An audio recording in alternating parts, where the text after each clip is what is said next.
All right, we're recording this session. Good evening, everyone. So the purpose of today's session is to help you with sentiment analysis tutorial and also with assignment 3. Primarily, I would say assignment 3 because I assume that you started working on tutorial already. Okay. So now let's see. I'm very hard to hear. I'm gonna do my best. I'm trying. I'm trying. Okay. Can everybody hear me? Yes, I can hear you. Good, good. Now, here is the agenda. Basically, it's not like a walkthrough, but well, I'm gonna talk through some do's and don'ts, common error, how to do what you need to look for, and etc. Right? Some troubleshooting, but most of you should have done already with some of it, right? So, I need to remind you, some people where to post the questions. So where do you post things? When do you put stuff in the Salesforce? If you need the system with DB2, when you need some data load troubleshooting error, these questions are not good for the classroom because sometimes I may have to sit down and do the screen share with you. Everybody's error is unique, right? So please do not put the code in the classroom. If you need assistance with the code, it goes to the Salesforce, right? Issues with IBM account.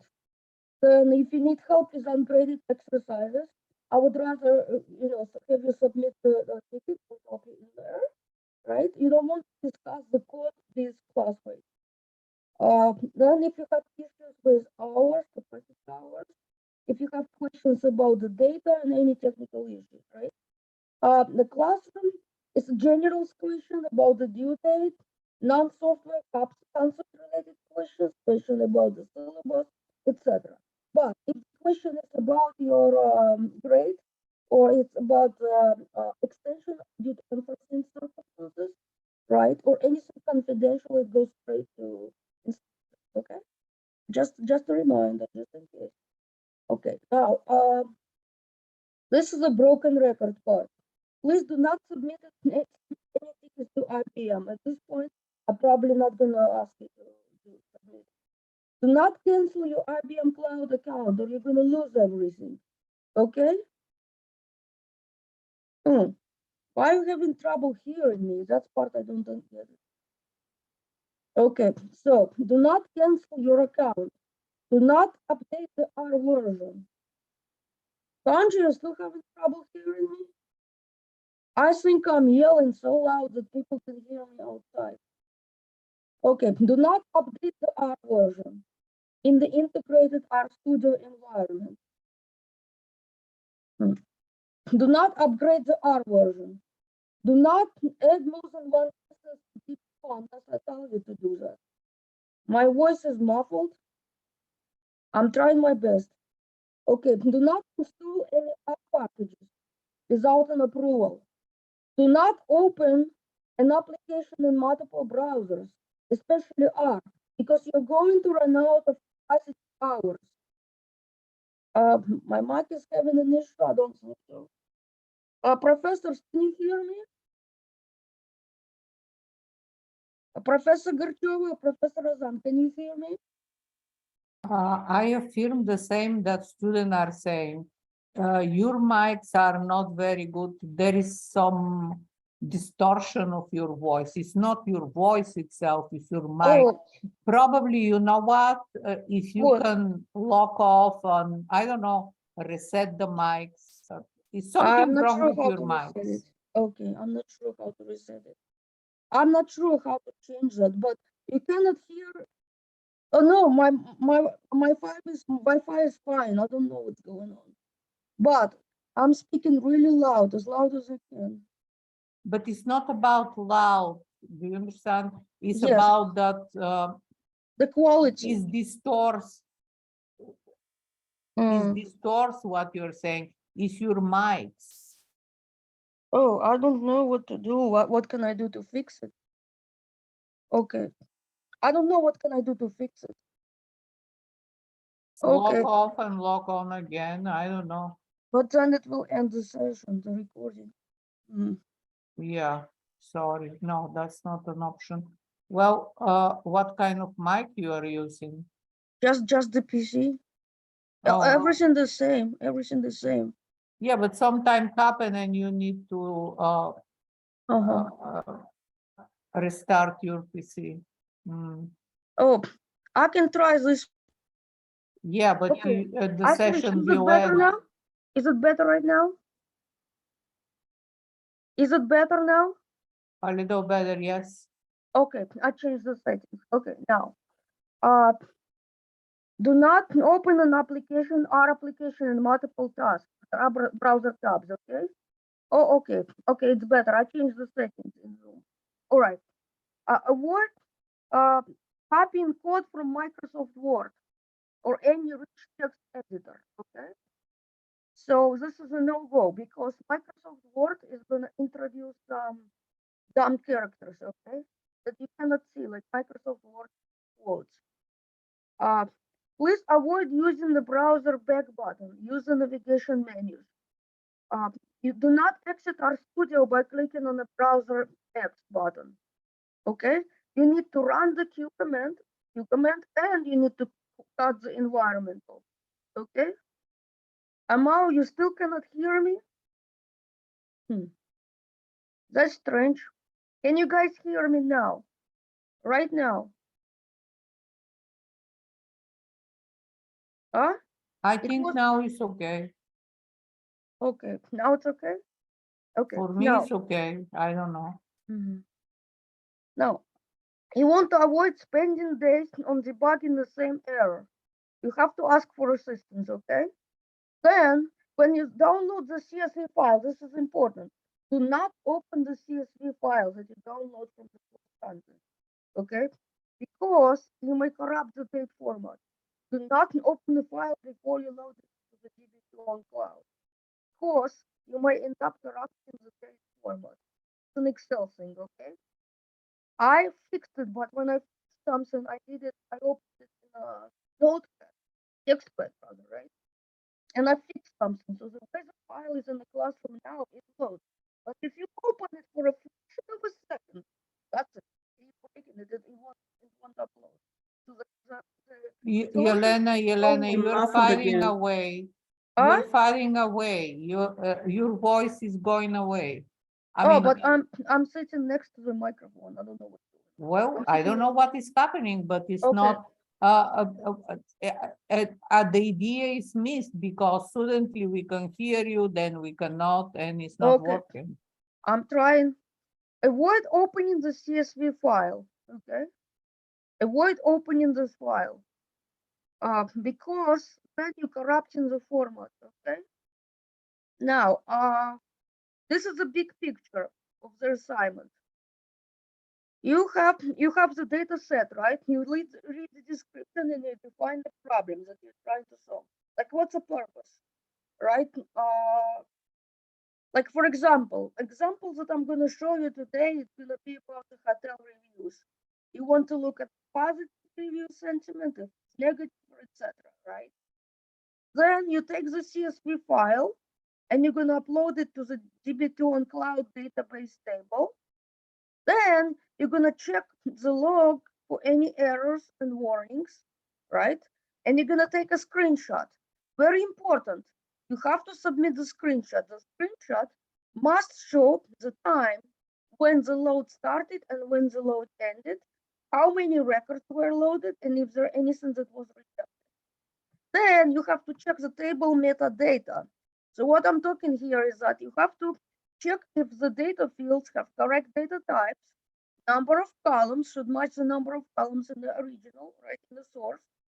You want to make sure that all records are loaded, right? Then you're going to use SQL to analyze data. You're going to write meaningful queries, load that data into R, analyze data into R, and you're going to interpret your findings. And of course, always you're going to think about what are the limitations of my study, right? What exactly could be improved, right? Like, for example, in the hotels review, there are a lot of missing data, okay? Like, for example, some tweets have a sentiment unknown, something like that. Then you look at the locations, some abbreviations are inconsistent, those things. Okay, because that could take your could make some counts off, right? If you count in the number of posts per location, perhaps, and if the same location is spelled differently, could cause a little bit problems, right? Okay. So what are you gonna do? This is a DB2 on cloud database. It allows you up to 200 megabytes of storage. It includes the built-in analytics, right? But basically, before we could read data straight in R from DB2. Now it's not possible, but in general, the whole idea is that you have the advanced processing.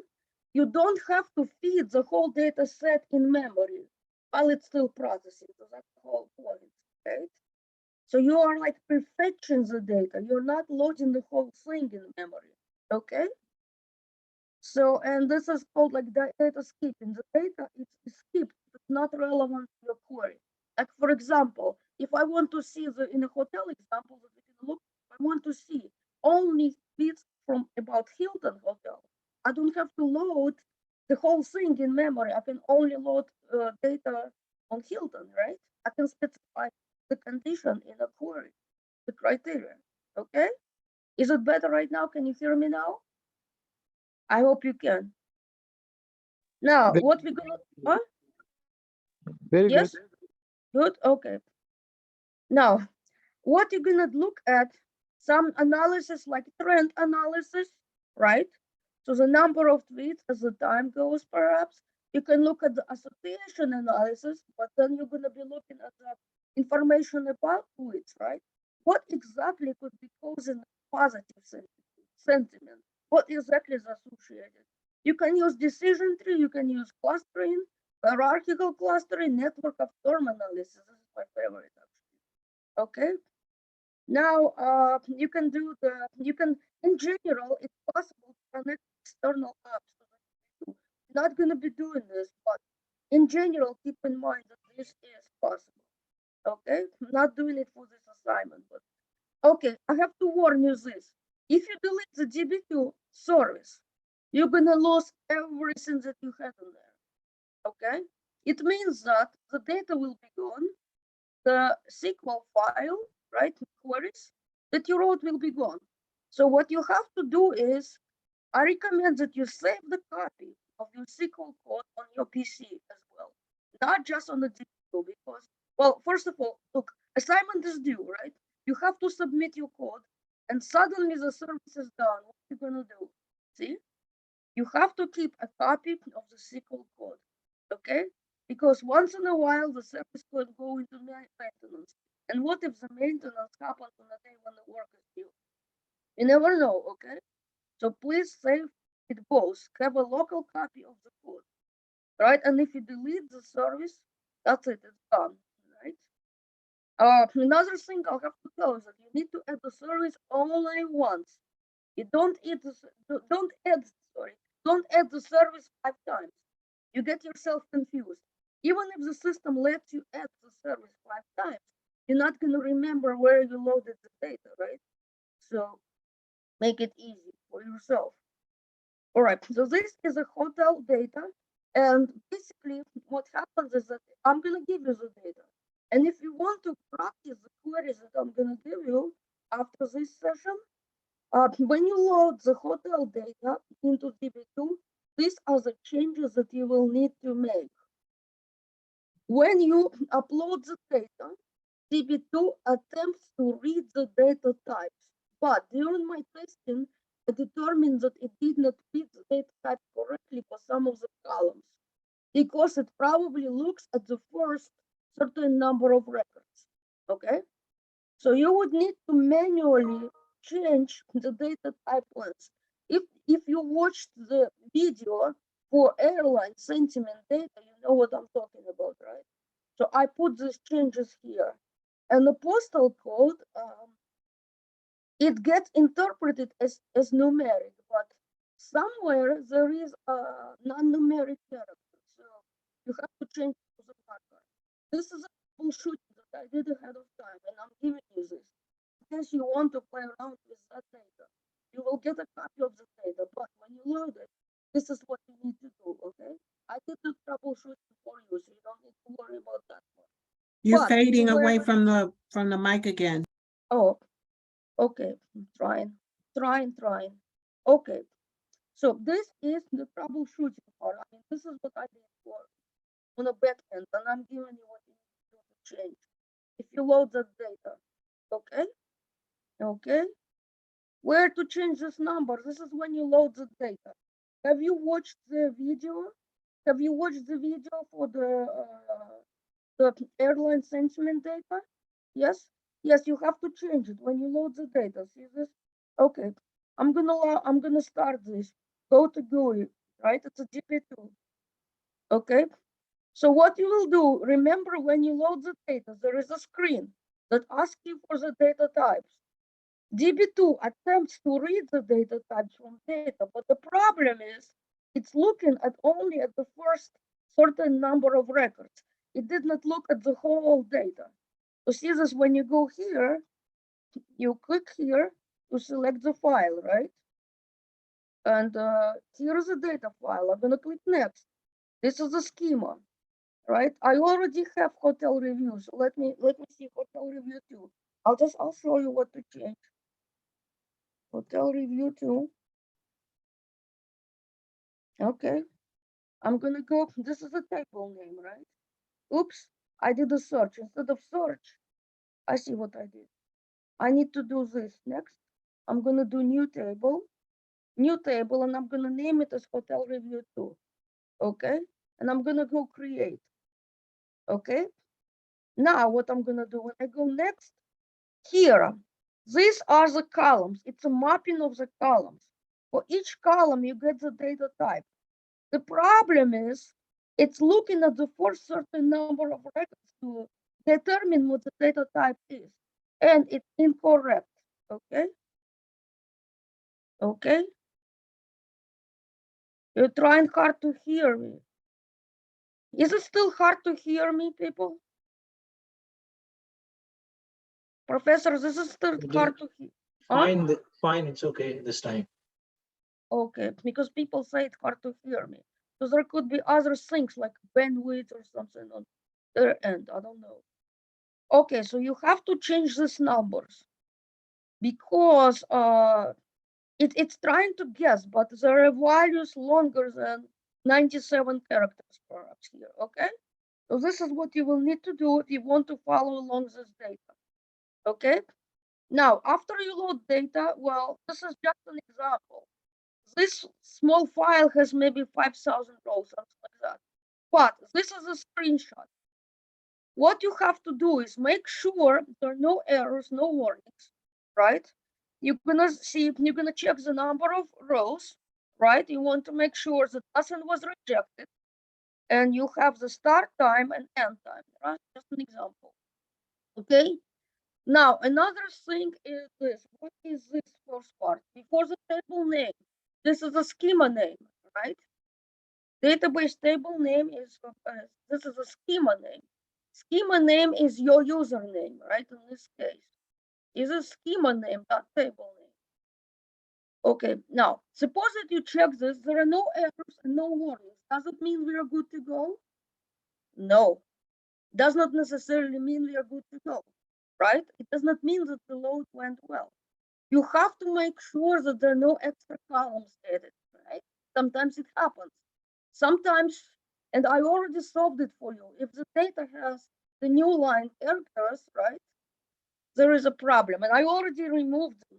I took care of that for you, but you need to know that you need to check the metadata table. You want to check the columns, right, to make sure that columns data types are correct, etc., right?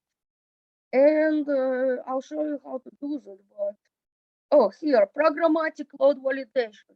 People, what does programmatic mean? It means by writing the code, right? So what I did for you is, for this specific example, okay, well, this is a SQL file that I wrote, and I'm gonna give you this code. initially when you click on SQL, you're gonna select the new file, right? But I tested it today, so okay. And we're gonna go over the SQL. But the first 3 queries here, this is a programmatic load validation. I'm gonna run this query, right? Look, you can run one at a time and you can run all. I'm just gonna do run selected. Okay, I'm expecting to see the same number of rows, right? I'm expecting to see the same number of rows as it said, right? So it's 55299 in this case, right? And see this is a metadata table, system tables. It stores information about your tables. But creator, this is your schema name, right? Remember, when you edit the service, you created the credentials block. In the credentials block, you see your schema name, right? Your username. When I'll give you this file, if you want to run it, you will need to change the schema name. Then you will need to name the table as hotel_review. Otherwise, the code is not gonna work, okay? So this is my schema name. I ran selected, right? And where is the result? It's here. See this?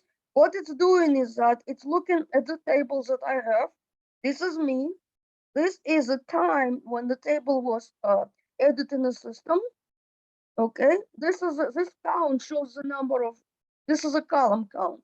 That's it. I'm not asking you to look at other columns because you're not, if you were a database manager, you would have looked at other columns such as storage related. You're not looking at it here. Now, this one is you want to look at the details for the columns. I'm going to run the selected. Look.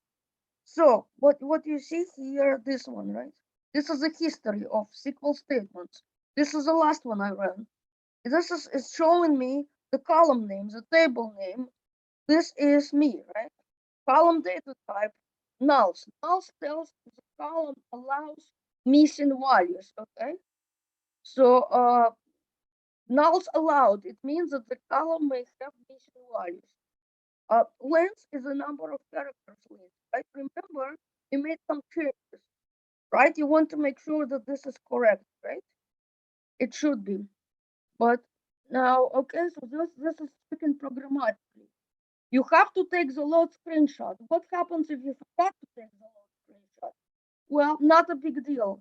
This is what you can do. You do this, then you go to data, okay? And then load history. Do you see this? This is the load history.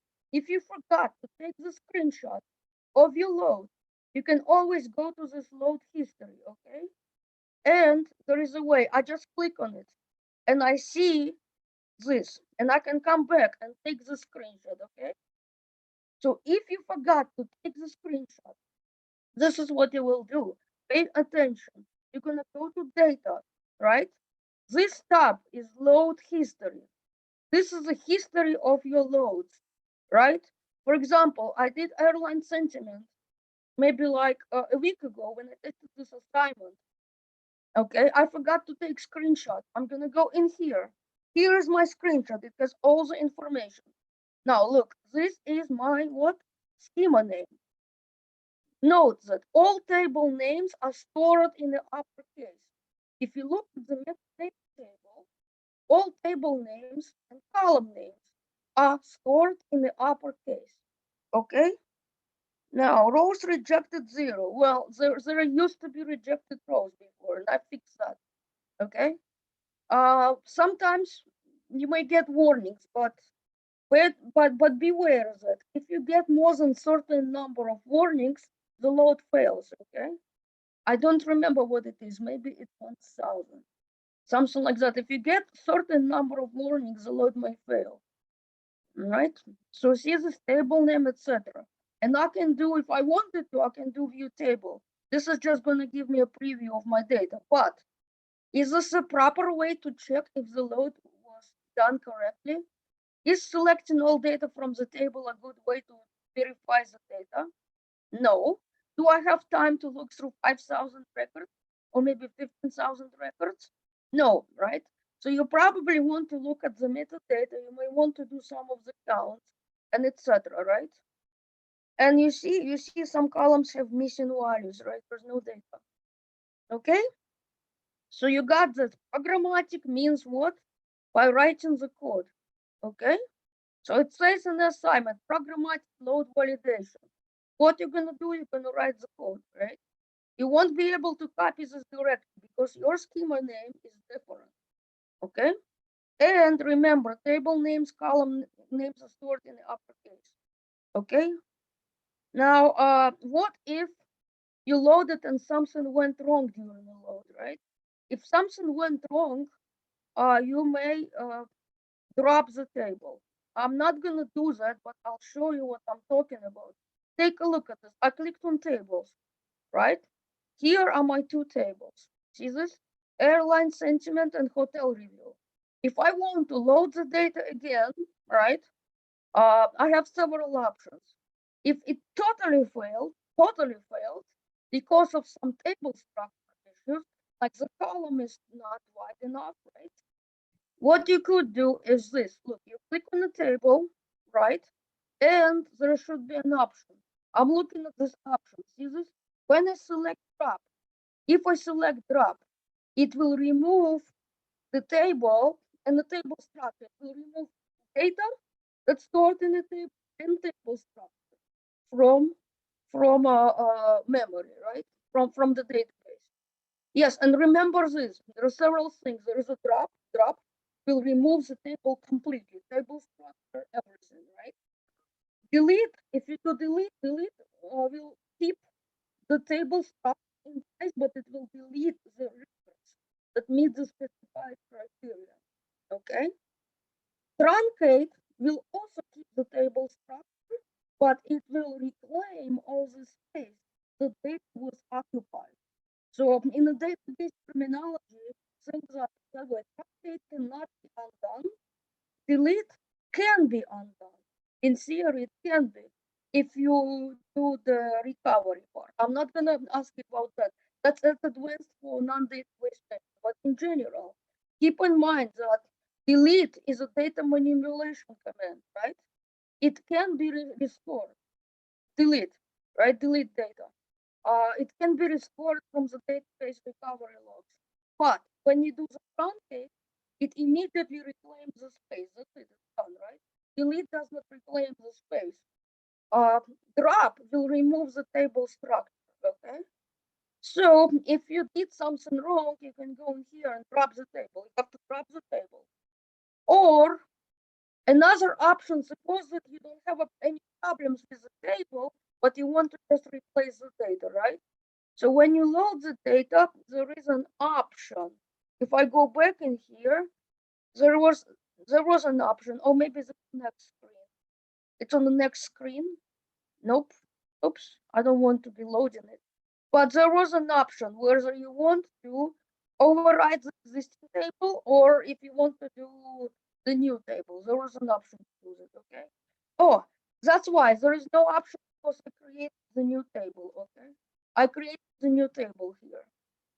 So, but see that there are several stages: source, target, define. This is a define, and finalize is when you actually start loading it, right? So it's here, and then when I'm ready, I would click on begin load. Okay, but this one it tells that when the load reaches 1,000 warnings, it's gonna cut off. Okay, so that's what it is. Now, don't worry about this part. Okay. Now let's take a look at this. This is just showing you that you can overwrite existing data when you load, right? Or you can append to existing data, or you can remove the table altogether and redo. Okay. Now, this is just showing you how to remove the table, how to drop the table. Well, I try to use correct vocabulary, not delete, but drop. Drop means you remove the table entirely. And this is how to do this programmatically. See this, you would write this command, truncate table hotel review immediate. This will remove all data from the table and reclaim the space, okay? Then when you run the select statement, you'll see the table still there, but no data. This is how to truncate the table programmatically. I'm just giving you this code, okay? And this is how to drop the table programmatically. This will drop the entire table. Okay, you just have this command. Just have it. Okay. Now, this shows you how to return to the past loads. Right? You can go to the load history. If you forgot to take screenshot, not a big deal. There is no need to delete everything that you've done and do it all over. Just go to load history. If you have not deleted the history, it should still be there, and you take the screenshot. Okay? Okay, this is my favorite part. I like SQL. Okay, look. I'm not sure how much background you have in SQL, but I heard that you studied it in the previous courses. The SQL statement consists of clauses, right? So select part. Select part is a comma delimited list of columns that you want in the output, right? Like, for example, you want to display the hotel name, you want to display the text of the review, etc., right? You show what you want to display. From, it's a table from which you want to select. Every SQL statement must have at least selection from. It must have. If either of these are missing, it's an invalid select statement, right? Then the wildcard star is used for selecting all columns from the table, right? Where clause, it says the condition to filter the rows, or you can specify table joins. In this case, you have only one table. There are no table joins, okay? Now, group by, this is a list of columns by which you group data, right? Like, for example, I want to know how many times each hotel is mentioned in the review. So I'm going to be grouping by hotel name. If I want to show the hotel name and how many times it was mentioned in the reviews, I'm grouping by hotel name, right? Having eliminates the groups, okay, not the specific rows, but the groups. For example, suppose that I want to list the hotels that were mentioned more than 500 times. I'm not eliminating individual hotel rows. I'm doing the calculation first and then eliminating the results that are below the specified threshold in the having clause, right? And order by is used for sorting, right? It's used to specify which columns you want to sort the output by, okay? And you can sort ascending, descending, and also there is an option what you want to do with missing values, nulls last or nulls first. You can specify what you want to do with that. All right, the spelling of the table name and column names in a select statement must match the table spelling of the table name in the database. For example, if I spell the table name hotel review, right, the table in a query should be spelled hotel review, not hotels, not reviews, but hotel underscore review, right? It does not have to be in the uppercase, even though it's stored, the metadata stored in the uppercase, right? But you don't have to, you can spell it in the lowercase, right? When you specify it in the from clause, right? Okay, so I'm gonna show you some select statements here, and I need to go back to SQL. Hopefully you guys can hear me. Not sure what's going on. Okay, now here, this shows the number of rows in the table. We look at it, right? Oh, but here is an example of the where clause. Take a look at it. I'm not selecting everything from the metadata table. I'm only selecting the table that where I'm the creator, right? This is a where clause, and this is a where clause with two conditions, right? Because I have two tables, right? And I want to look only at the columns in the hotel review table, right? So that's a where clause with multiple conditions, and that's another one. But what this one does here is this: review rating is neutral, right? Well, okay, and then I'm looking at the review username, and I'm saying that review username contains traveler. I convert this to the uppercase because the data can be stored in lowercase or it can be in uppercase, right? I want a traveler capitalized to be the same as traveler in lowercase. And I should have done the same thing here, because I should not rely on how the values are stored. Like, see this lowercase neutral? It might be uppercase somewhere, right? And there could be values with missed case. So I should have done it to do it right. I should have done this, convert this to uppercase and put this in the uppercase, right? To do it right. But anyway, what this does is it's selecting categories, name, and the text from hotel reviews where rating is neutral. And I want to say that reviewer name contains what contains traveler. This is a wildcard, right? Well, it stands for any number of any characters, okay?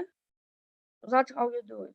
Now, what this will do, I need to know my distinct values of the reviews, right?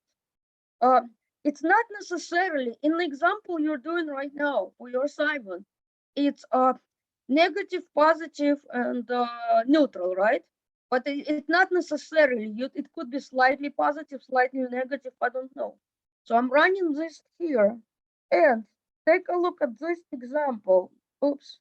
When you look at the history results, see this? When I look at this example, what do I see? Take a look. Why do I have more than 5? See, I know that I have this negative, neutral, positive, slightly negative, slightly positive. And what is this? I know that some of my tweets are missing the value, right? They're missing the value for the rating. See this? Missing data. Now, here, this is what I'm going to show you. And here's going to be a little problem. What I'm trying to calculate in here, I want to calculate the number of records for sentiment value. So far looks so good, right? I'm selecting what the rating, and I want to do the count, number of times each rating happens. This is a table name. I have to do the group by, because I'm having a count, right? When I have a count, I need to have a group by. What do I put in the group by? Every non-aggregate columns, right? Which is review rating. Now let's take a look at what's going to happen here, and you will see the problem. So let's run this. Run selected. Now you will see the problem. Oops. I thought it was. Oh, here it is. So it worked. But take a look at this. Why is it showing 0? Why is it showing 0? Because count ignores the null values. When I do a count like this, it ignoring the null values, right? To fix it, I would probably have to put something like dummy column, any column. I can put it count 1, right? Which is, I'm doing it in here. I'm doing another version of this query for you. I can put count 1, does not matter. I can use dummy columns, right? Because see, the problem is if you put it like this, it ignores the null values. But I want to know how many records are missing, right? So another way to find out is this. Look, this is a query. I just want to know, make sure that my query is correct, query above is correct. I want to find out how many are missing, right? How many records are missing. So I'm doing this. See, this is null. This is how you do comparison for missing values, where review rating is null. I'm going to do run selected. Okay. So this is supposed to return the number of records where the rating for this is unspecified. I'm looking at this 80. Now I know I should have 80 records where where you have a null, right? 80 records where the review is unknown. But that query above returns 0. So you see this? The problem is this here, it overlooks the missing values. It doesn't count missing values. So what I'm gonna do is this. I'm using the NVL function here. If it's missing, I want to treat it as unknown, okay? Here I put count 1. Well, it does not matter. You can put any column in here that does not have missing values, right?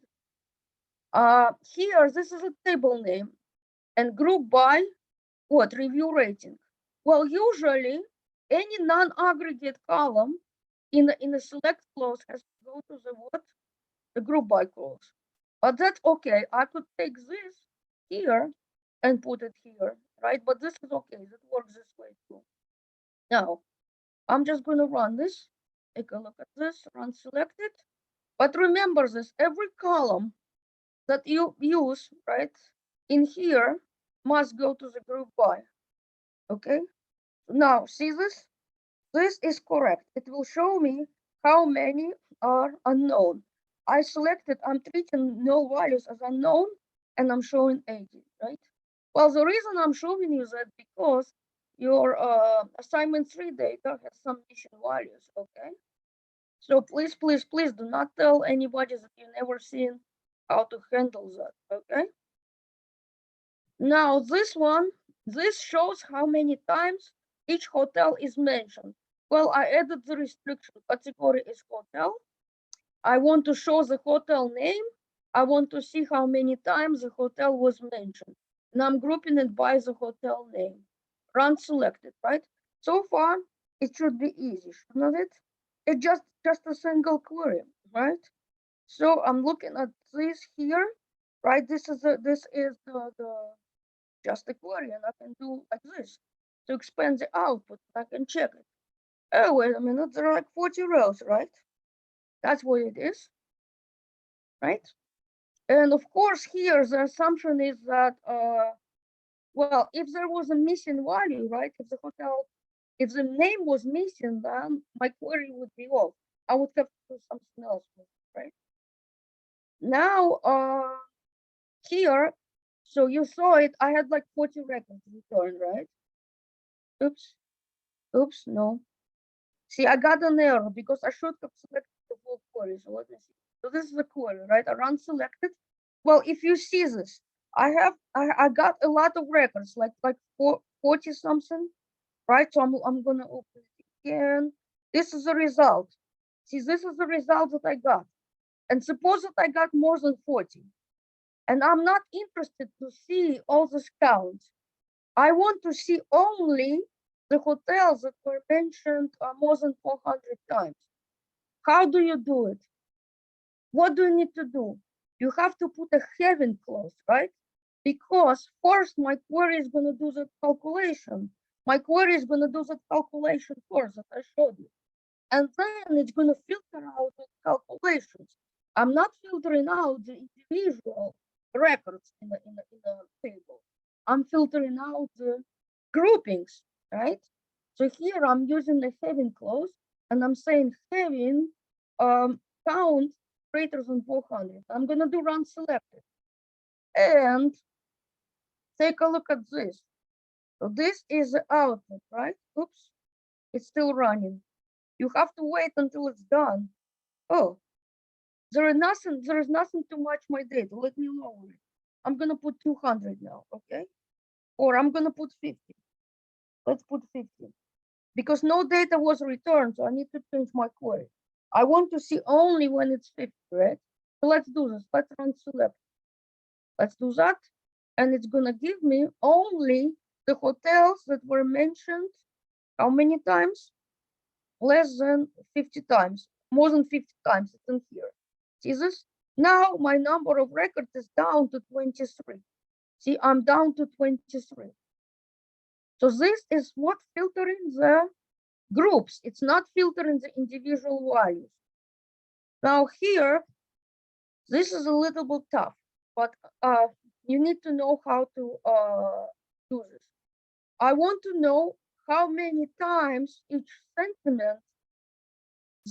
Okay, I want to look at the hotel, but I want to produce the table. I'll show you what I'm looking for. So this is just the hotel we looked at, right? But suppose that I want to produce something like this. It's multiple columns, and I want to have one line per hotel. I want to have one line per hotel. In the second column, I want to list how many times that hotel was mentioned positive, how many slightly positive, how many neutral, how many slightly negative, right, and etc. Total negative, unknown, and total. Remember that if the review is decent, right, decent value, we want to treat it as unknown. But I want to produce the table like this. I want to have one line per hotel, and I want to have the column is a count. So here is the puzzle. How are you going to do that? Well, think about it. What are you going to do? Do you remember if you did the ungraded exercise 3 in your Spark tutorial assignment, where you were asked to list the department, how many people left, how many people stayed, right? But in this case, it's a little bit different because the values that you are looking at, they're not zeros and ones. So what you have to do is you have to use the case statement. And I'm trying to see if I have this here. So there are several steps to do this. This is the solution. So what you're gonna do is you're gonna create sort of like a dummy column, let's say, right? The dummy columns, let me see if I have a preparation. Okay, I'll show you the preparation for this. It might be better. So what I did was here, if you scroll down, this is, first of all, this is a preparation. I'm gonna run this and I'll see you what I'm doing here. This is just to prepare before I do anything. I want to run this one. Let's see, okay, run selected, and I'll show you what I'm doing. I'm gonna create the dummy columns first here, and I'm gonna say this. Okay, so this is the result. Okay, this is the result. Okay, let me do this. Okay, so oops, I wanted to view the result. Oops, come on. Oh, here we go. Okay, so here it is. This is what I'm doing here. For each row, I'm creating a dummy column. I'm saying if the rating is positive, then set positive to 1, everything else to 0. If the rating is neutral, set this column to 1, everything else to 0. If it's slightly negative, set slightly negative to 1, everything else is 0. I'm doing this. This is a preparation, right? So I can do this. I can have a query with dummy columns, right? So if the rating is positive, I want to have the value in the positive column 1, everything else is 0. This is a dummy column. And I'm using the case statement here. See this? This is a case statement. And what this will do, it will produce what I showed you, right? It's a preparation. It will show you a bunch of zeros and ones. See this? I'm showing you again. See this? This is the line. And you have this for all records, this is what I'm doing. I'm taking the hotel name and I'm creating dummy columns here. If it's positive, then positive is set to 1, everything else set to 0, right? This is what I'm doing. Then how do I know how many positives are? What do I need to do to know how many positives? I'm gonna take the sum, right? I'm gonna take the sum. To get how many neutral, I'm gonna take the sum of this column, right? To find out how many slightly negative, I'm gonna take the sum of this column. See this? So I have several options here. I could create a view, right? With this, or I can just do this. I can just do this. Those are my dummy columns. I can just do the sum on this, right? I can just go here and do this. See this? So that's taking the sum. And you want to group by what? Group by the name of the hotel. So this will produce one row per hotel. This is the final query. I'm gonna take the sum, right? Okay, so let's run this and you'll see what's happening. Okay, it's still running. Now it's finished running, right? I'm gonna launch this here and I want to see bigger output. Well, see this, I have only one line per hotel. Only one line, okay? Now, this is going to tell me how many reviews are positive, how many slightly positive, neutral, slightly negative, unknown, and this is a sum. If the number here is not equal to the sum of these numbers, you did something wrong, okay? Earlier, you did query that returns how many times each hotel was mentioned. The number in this column, must match the number returned by the query on how many times each hotel mentioned. So if the number in this column, right, does not match the results returned by the query up here that tells how many times each hotel was mentioned, then you have to go back to the drawing board and check your then you have to go back to the drawing board and check your results, check your queries. Okay, so this is the check that you want to do for your assignments. You will see what I mean, but it's not going to be hotel data, it's going to be different data. But if you look at this, that query here, right? You want to make sure that these numbers match the totals in the other query. If they don't, you need to go back to the drawing board, okay? And a query like that does not require joining anything. You just create like a tiny columns. Remember, the select statement allows selecting a column that is calculated, not actual column. And I'm using this statement. I'm just saying, okay, if rating is positive, then I want to do 1, otherwise 0. And I'm going to return positive in preparation. Then I just say, oh, and why don't I just take the sum? So easy, right? Okay. And I already show you the problem with when this is null, right? So problem with review rating is null. I already showed you that. So if I do run selected, remember you saw it that it didn't count, right? It didn't get counted. So you have to do something to treat the null values differently. Well, you can put a where clause and you can say where review rating is not null, right? You can do that. You can eliminate, but sometimes I want to know how many records have unknown rating, right? Because maybe if most of my records have unknown rating, then the data lacks purpose, right? Maybe. Okay. Now, this is a select statement with 2 grouping columns. Remember, guys, ungraded exercise. You had ungraded exercise 2, right? But now this becomes more. You had 3 or 2 ungraded exercises in the past assignment. Now this becomes serious. Look, I want to list here province and review rating and account. I want to list how many positive times, how many negative times, etc. the hotel was mentioned by each province. So I'm going to run this selected query. Okay. So here, this is with 2 grouping columns. See that? So I want to list it like this. See, first column is province, review rating, and count. Okay. So which columns are non-aggregate? So this is aggregate, this is account.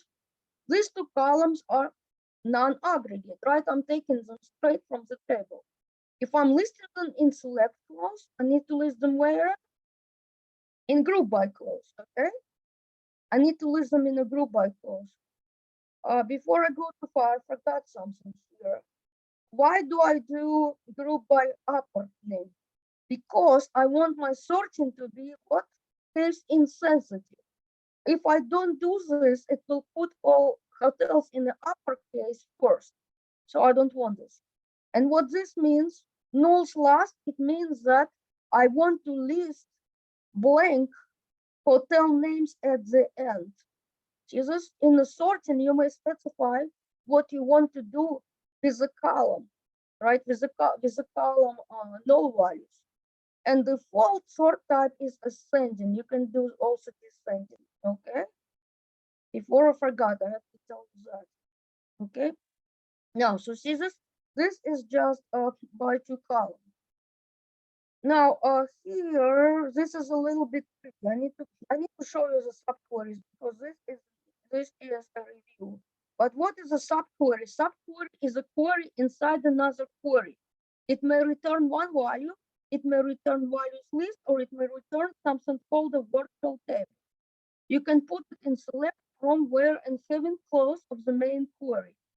Okay, For example, if you have a subquery that returns one value, it goes into the where or having, right? Well, let's say the good example was like we just did. Well, actually, well, I'll show you a good example.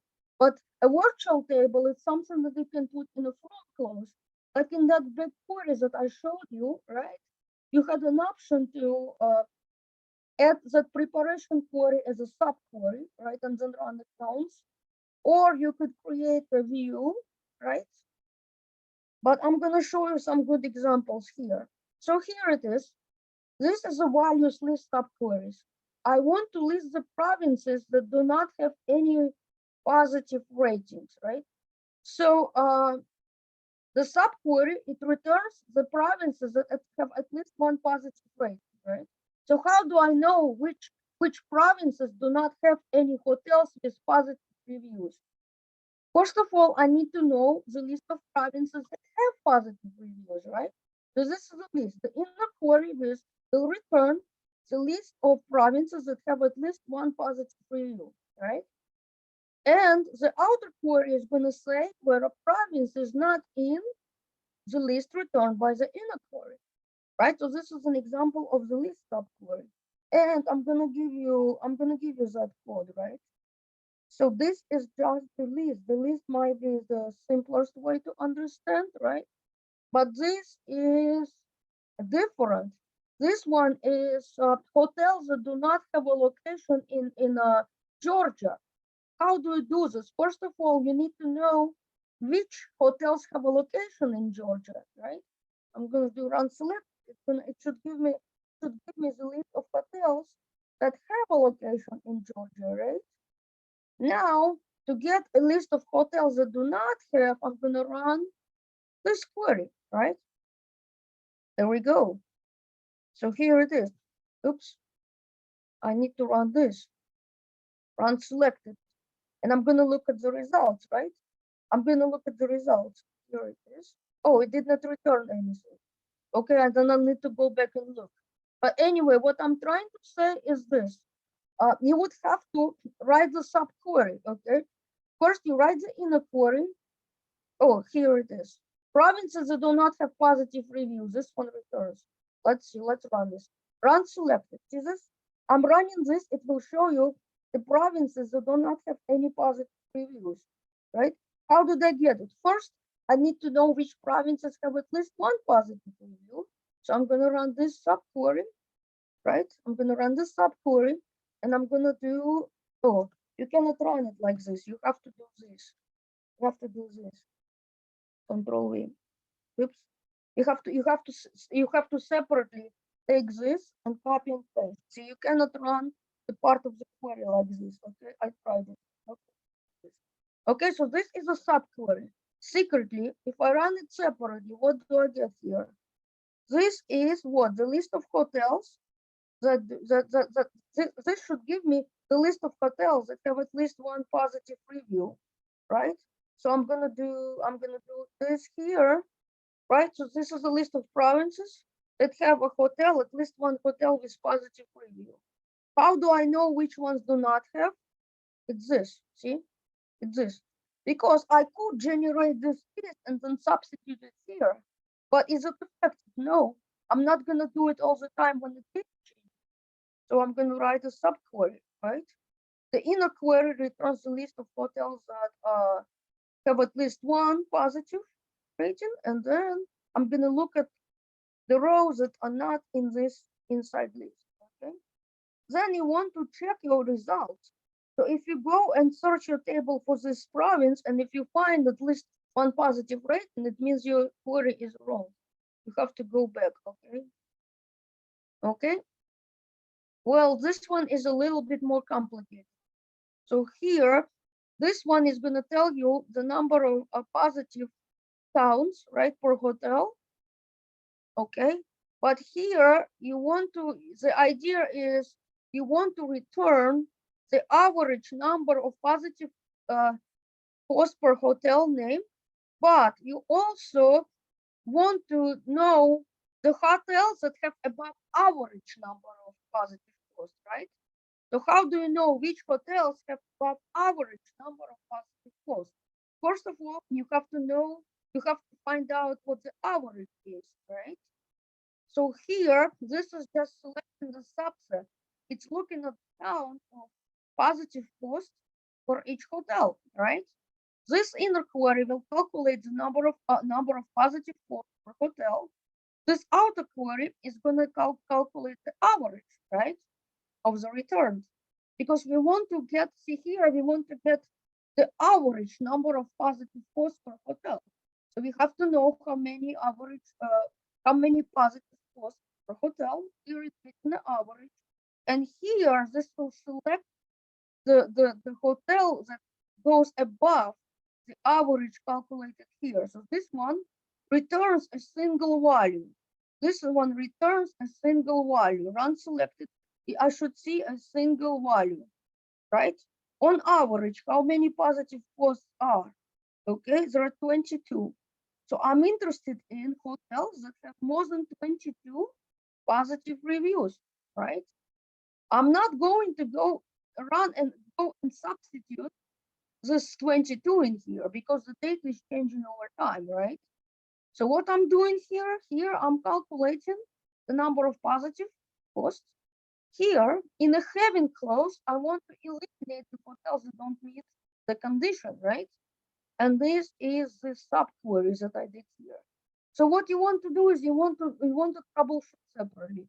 Make sure that your subquery is working and returning what's expected. So here I know that it's 22, and here it should be eliminating the hotels that have less than 22 positive posts, right? So like I'm looking for hotel perhaps, and I want to select one that has more than 50 or more than 22 positive reviews, right?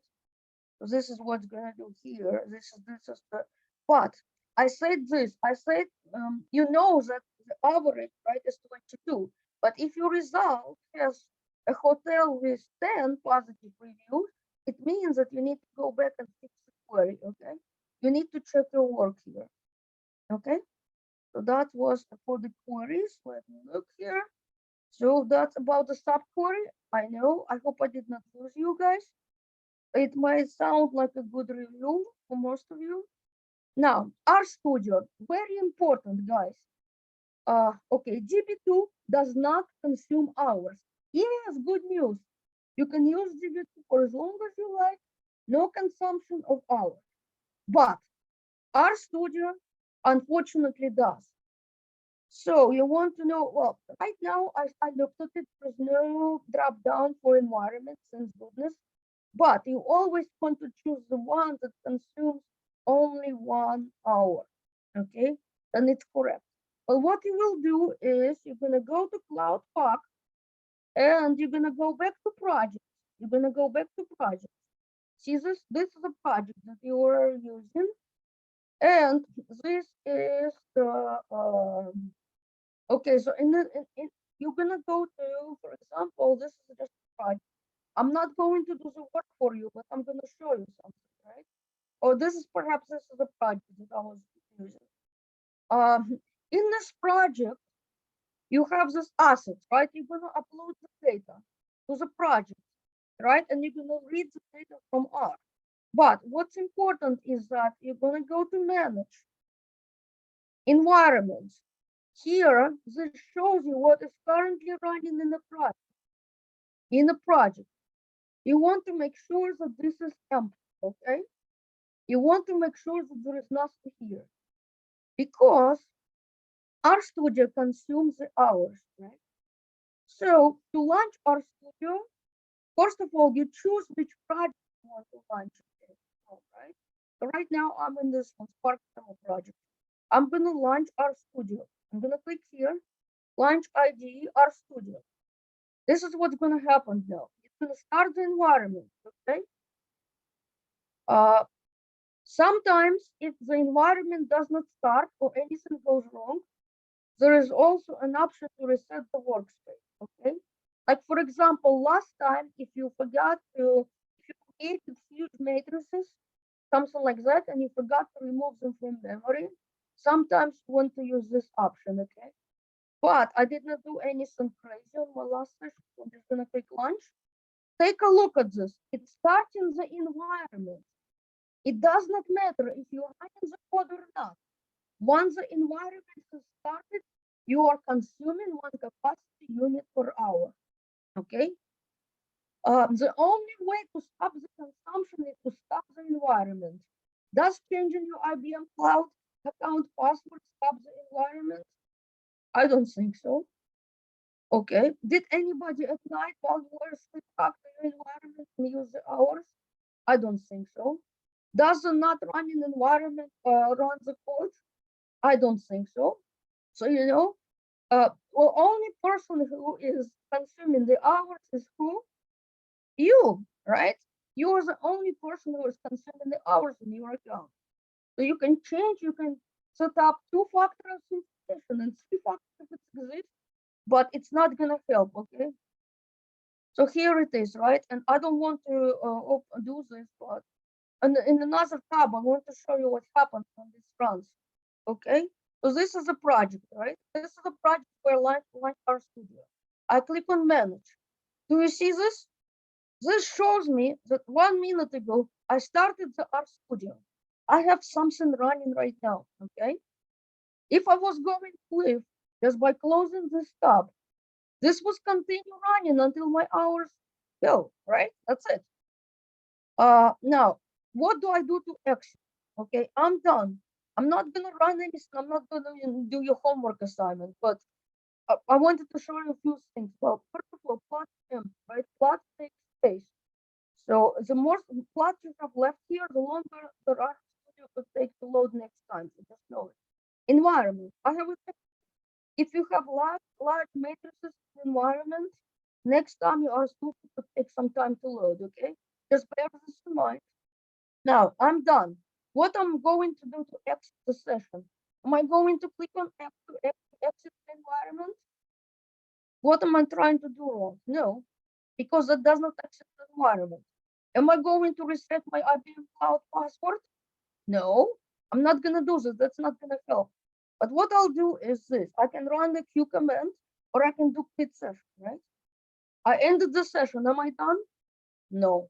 Ending the session does not stop the environment.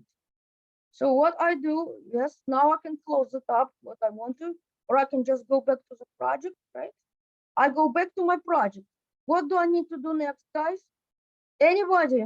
Quiz time. Watch, I need to go to manage. This is the environment that is running, right? I have not worked for long, that's why it says 0. I'm gonna do this, I'm gonna stop this environment. You have to stop, right? You have to stop it, right? I'm gonna kill stuff right now, but also look, if you take a look at this, if you go to the administration, right?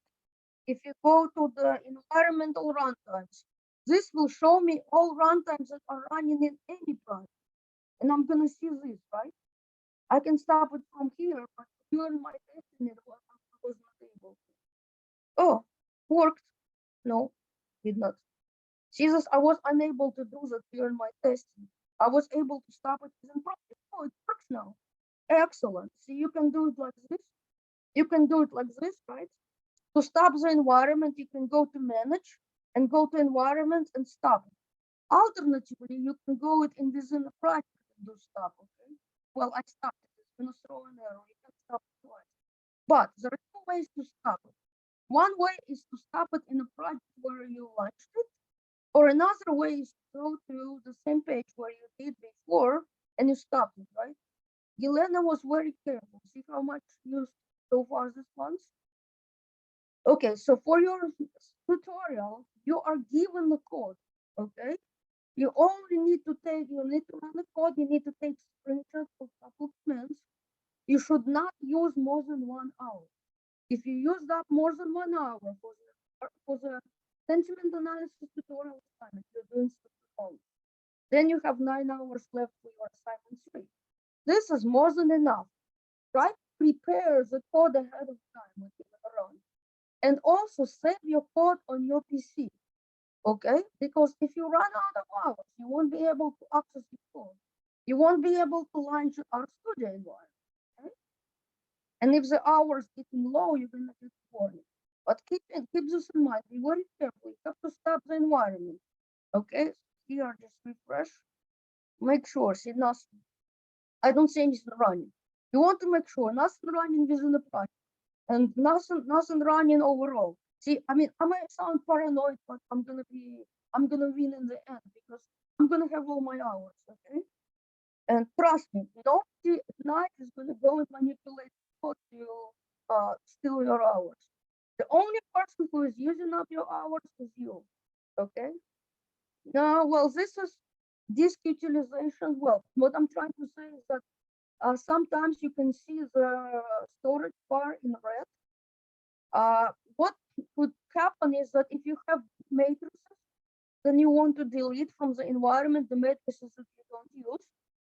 Okay, and then you want to delete the images that you no longer need. Things like that. You want to do a little bit of what do you call it? Storekeeping. Well, you want to do a little bit of cleaning if you don't need, because there is a limit on how many images you can store. Okay, so if you don't need the plot, delete it. Okay. Well, this is just the summary of what I just showed you how to execute RStudio properly.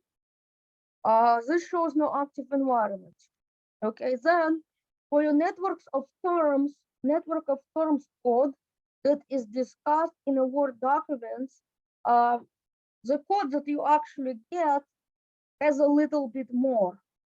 It shows you how to determine the community detection. So this picture, this actually extends the actual code that you get for the community mining, for the network of terms, because what you do is you produce a network of terms plot, right?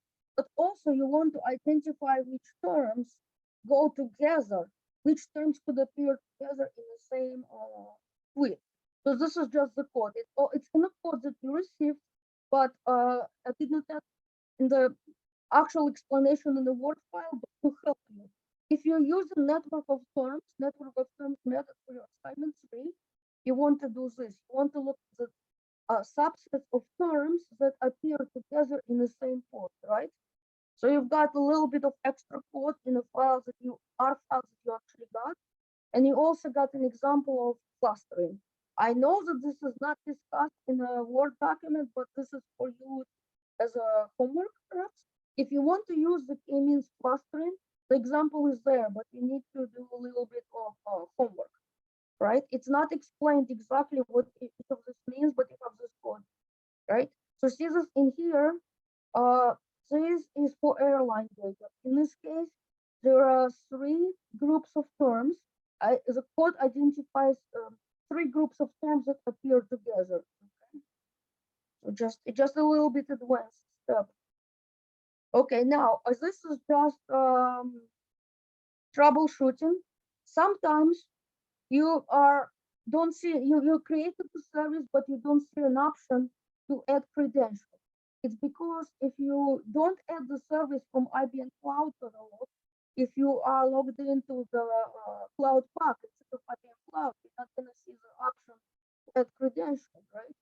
So you want to make sure that you add in the service from correct catalog. This is a common error that student got in the past. Okay. Now here, this is another error in R.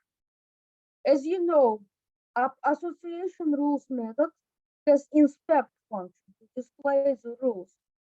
Then the text analysis TM package has inspect method to show the documents, right? Sometimes when you have 2 packages in memory and 2 packages have the same function with the same name, R gets confused which ones are you trying to call, right? So you have packages in memory that have a function with the same name. The R gets confused which one you want to call. The solution is to qualify the function name with the package name. Like for example, if I want to call the inspect function from rules, right, from association rules, I want to put the package name and then the function name, okay?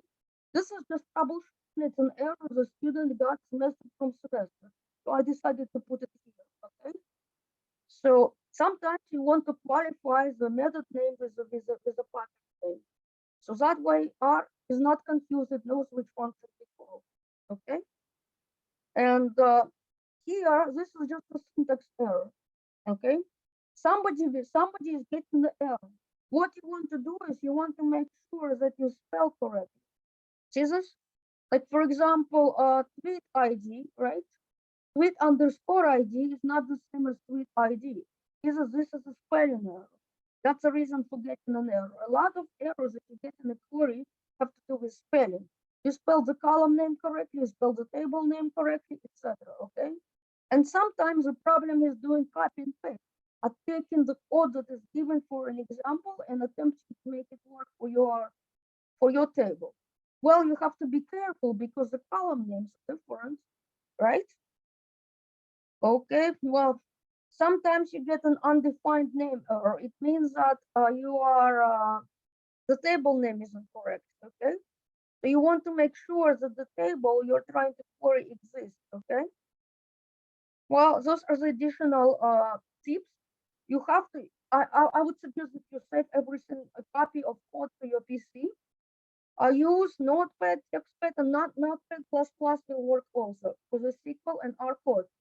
True story, the day when assignment was due, the student used Microsoft Word to edit the code, and the code broke. There was nothing I could do to fix it because of those codes and other characters that we cannot see. They get introduced to the code, and the code does not work, so be careful. Now, you need to work on all ungraded exercises. Why? Because any ungraded exercise in this assignment would become a graded question on the next assignment. And hint, hint, hint, some questions on a quiz, right, are based on the output returned by the queries for ungraded exercises. So you have to do them, right? Now you have to follow instructions and please go beyond examples in the walkthrough. You don't want to just take copy for assignments, so you don't want to just copy the code and plug it into the data, right? Well, you meet the minimum requirement first, but going beyond, for example, you try to change some properties. Maybe there is something else in the method that you want to look at. For instance, if you use a clustering, you want to look at the elbows method to look at the optimal gain value, etc. Right? You want to go a little bit beyond of what is given to you. Don't just copy the code, you know. It's called code reuse, not just like code. Well, I don't want to call it abuse, but it's good to reuse the code, but you want to adapt it for your data, okay? This is just some useful R commands. List install packages, list packages loaded in memory, etc. This will remove everything from memory, programmatically, right? I just throw it in there. Questions.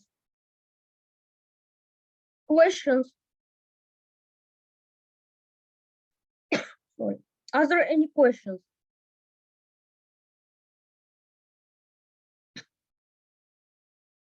Any questions? Both instructors, anything you would like to add?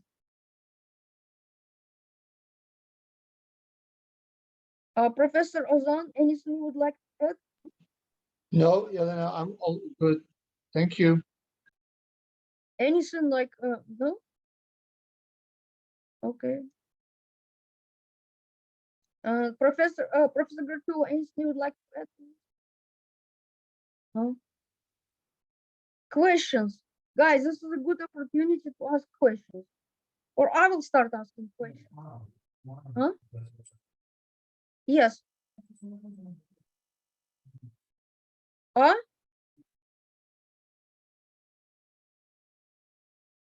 Did anyone say something?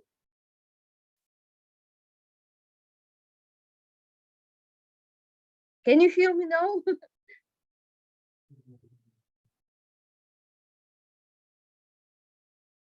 Guys, do you have any questions for me or to instructor? No?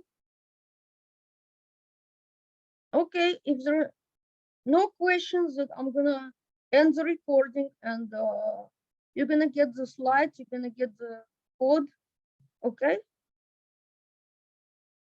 I think they will have to review everything. They are very in the early stages of the work. So Oh. questions are gonna come later, but they have the answer actually in this recording, most of them. So we are good. And I hope you could hear me in the later part, right? Yeah. I mean, Yes. okay, good. So I have to, I see, there is an option that I have to change. I see it now. Okay.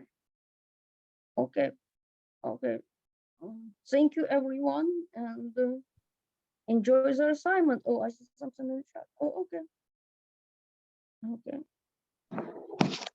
Yelena, thank you. Oh, most welcome.